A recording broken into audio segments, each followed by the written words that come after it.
Senator Bernie Sanders has outlined a new tax plan that targets corporations.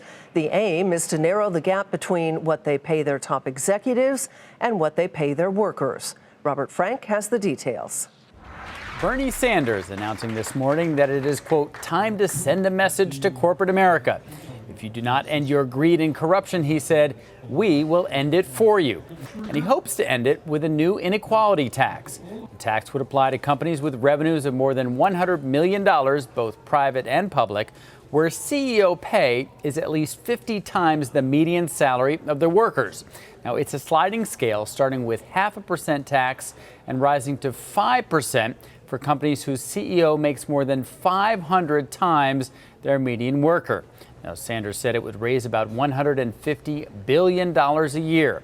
Now, the companies that would be hardest hit are mostly in retail, banking, and restaurant chains, since they have large workforces of lower paid workers or they have operations in developing countries. Now, McDonald's would pay an additional $110 million in taxes last year under the plan, while Walmart would have had to pay an additional $800 million, and J.P. Morgan Chase would have paid $1 billion more in taxes. Now, some of the other companies with large pay gaps include Chipotle, Coca-Cola, Dollar Tree, Kohl's, and The Gap.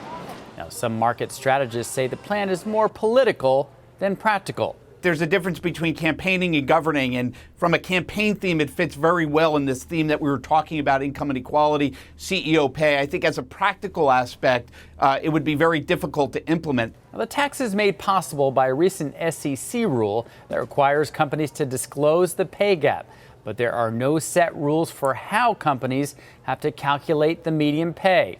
So like any tax, companies would probably find ways around it.